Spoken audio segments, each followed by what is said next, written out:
Hi, my name is Rachel Blair, and for this reaction assignment, I will be taking you to Cornwall Park to see local action on the goals of SDG 15, Life on Land. The main goals of SDG 15 are to sustainably manage forests, halt and reverse land degradation, and halt biodiversity loss.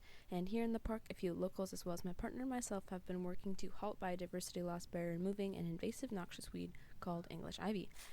There's actually 3 kinds of ivy in Cornwall Park. This first one here is Canarian ivy, or island ivy, and it's almost more of a bush.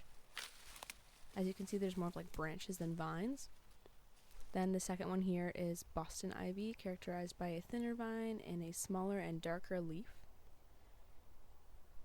And then most commonly, in this clip here, you will see English ivy, which is the kind that kind of grows up on trees and creates big mats on the ground. And I wanted to tell you what's so bad about English ivy, and it's that this vine weakens and kills trees and other native plants by engulfing branches and crawling along the understory floor. It blocks sunlight from these plants and prevents them from photosynthesizing, and eventually these plants will then die from this loss of sunlight. And as you can see in these clips here, it pretty much covers all of the ground in these big mats, grows up on a lot of the trees.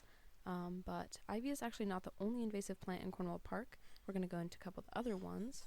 So this first one here is Herb Robert, known to locals as Stinky Bob. And then we have the invasive and rapidly growing Himalayan blackberry. Alright, and now I'm going to lead you to the spot where we've been working. So I found this spot from a local. They let me know that they were going to be pulling some ivy that day. I asked if I could help them the following day, and they said yes. And a couple days after that, I showed the spot to my boyfriend Rowan, and he's been working for a few hours almost every day pulling back this ivy and freeing the surrounding native life. And as you can see in these video clips here, there's a lot of piles of the ivy. After being yanked up, after about a month or 2, it'll start rotting on the bottom, and it will die. It's not going to start growing again. Despite all the competitive invasive life here at Cornwall Park, there's actually a variety of native plants. We're going to delve into some of the native plants that you can find at Cornwall Park. And then starting out, we have some violet. This is Oregon grape.